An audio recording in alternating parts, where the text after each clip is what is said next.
अब सुज़लोन एनर्जी के शेयर में तेजी को सिर्फ एक विंड एनर्जी की कहानी समझ रहे हैं तो शायद तस्वीर का सबसे बड़ा हिस्सा आप मिस कर रहे हैं, क्योंकि सुज़लोन की कहानी अब उस कंपनी से काफ़ी अलग हो चुकी है जिसे कुछ साल पहले भारी कर्ज और फाइनेंशियल स्ट्रेस के लिए जाना जाता था।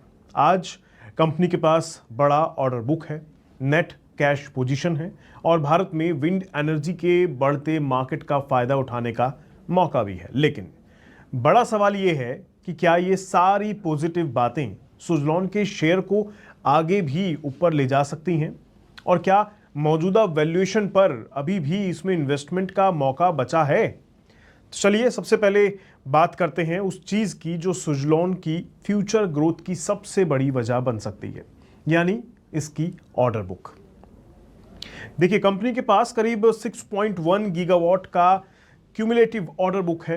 इतना ही नहीं, FY27 के शुरुआती 4 महीने में ही करीब 1 गीगावाट के नए ऑर्डर्स कंपनी को मिल भी चुके हैं। यानी आने वाले समय में कंपनी के पास पहले से ही काफ़ी काम मौजूद है, और इसका सीधा मतलब है कि सुज़लोन को आने वाले क्वार्टर्स में ऑर्डर की तलाश में इधर उधर भटकने की ज़रूरत नहीं होगी। पहले से ही मिले हुए ऑर्डर्स को मैन्युफैक्चर करना, टर्बाइन्स इंस्टॉल करना और प्रोजेक्ट्स को कमीशन करना, ये अभी भी इनके पास करने के लिए काम है। और जैसे जैसे ये ऑर्डर्स एग्जीक्यूट होंगे वैसे वैसे रेवेन्यू और प्रॉफिट में कन्वर्ट भी होंगे। यही वजह है कि सुज़लोन के लिए ऑर्डर बुक सिर्फ एक नंबर नहीं है, बल्कि आने वाले टाइम की रेवेन्यू विजिबिलिटी है। लेकिन यहाँ एक बात समझना बहुत ज़रूरी हो जाता है, बड़ा ऑर्डर बुक होना अच्छी खबर ज़रूर है, लेकिन असली खेल एग्जीक्यूशन का होता है। अगर कंपनी ऑर्डर को समय पर और अच्छी मार्जिन के साथ पूरा करती है, तभी ये ऑर्डर बुक वास्तव में शेयर होल्डर वैल्यू में बदल पाती है। अब आते हैं सुज़लोन की दूसरी और सबसे बड़ी ट्रांसफॉर्मेशन पर, यानी बैलेंस शीट पर। एक समय था जब सुज़लोन पर कर्ज का काफ़ी दबाव हुआ करता था और कंपनी की फाइनेंशियल स्थिति इन्वेस्टर्स के लिए बड़ी चिंता की बात थी। लेकिन अब कहानी काफ़ी बदल चुकी है।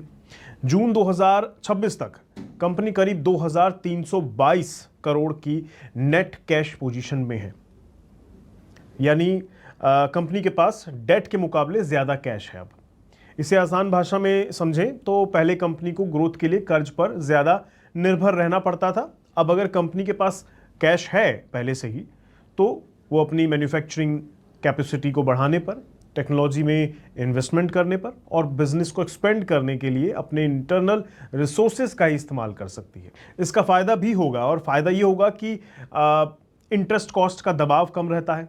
जाहिर है, आप अपना पैसा लगा रहे हैं तो इंटरेस्ट कॉस्ट की कोई तो बात ही नहीं है। यानी सुज़लोन की ग्रोथ अब सिर्फ रेवेन्यू बढ़ने तक नहीं है, बल्कि बैलेंस शीट भी पहले के मुकाबले काफ़ी मजबूत दिखाई दे रही है। और तीसरा अगर बड़ा फैक्टर हम देखें तो वो है इंडिया का विंड एनर्जी मार्केट। अभी तक भारत में रिन्यूएबल एनर्जी की चर्चा होती थी तो सबसे पहले नाम आता था सोलर एनर्जी वगैरह का। लेकिन आने वाले वर्षों में विंड एनर्जी भी काफ़ी इंपॉर्टेंट भूमिका निभा सकती है इसी सेक्टर में। भारत रिन्यूएबल कैपेसिटी को तेजी से बढ़ाने की कोशिश कर रहा है और विंड सोलर कॉम्बिनेशन ग्रिड को ज़्यादा बैलेंस्ड रिन्यूएबल जनरेशन देने में मदद कर सकती है।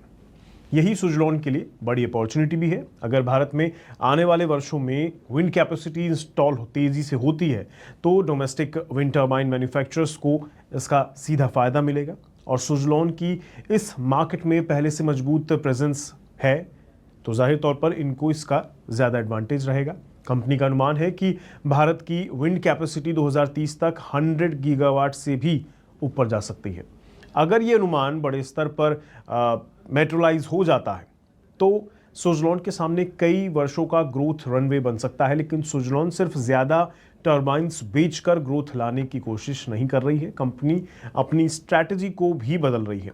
सुज़लोन की सुज़लोन 2.0 स्ट्रैटेजी का उद्देश्य बिजनेस के अलग अलग हिस्सों में ज़्यादा वैल्यू कैप्चर करना है। टेक्नोलॉजी से लेकर renewable projects development, project execution और आफ्टर मार्केट सर्विस तक कंपनी अपनी प्रेजेंस बढ़ाने की कोशिश कर रही है। इसका महत्व इसलिए भी है क्योंकि अगर कंपनी सिर्फ टर्बाइन मैन्युफैक्चरिंग करके बेचती है तो उसकी अर्निंग एक प्रोडक्ट सेल्स पर ज़्यादा निर्भर रहती है। लेकिन अगर वही कंपनी रिन्यूएबल प्रोजेक्ट के दूसरे हिस्सों में भी मौजूद रहती है तो फ्यूचर में रेवेन्यू और मार्जिन के नए सोर्स बन सकते हैं। खासकर आफ्टर मार्केट सर्विस का बिजनेस काफ़ी इंपॉर्टेंट है, क्योंकि टरबाइन इंस्टॉल होने के बाद भी लंबे समय तक मेंटेनेंस और सर्विसेज की ज़रूरत होती है। अब बात कर लेते हैं टेक्नोलॉजी और कैपेसिटी एक्सपेंशन की। सुज़लॉन नए जनरेशन के विंड टरबाइन प्लेटफॉर्म पर काम कर रही है, जिसमें S175 और S163 जैसे प्लेटफॉर्म शामिल हैं।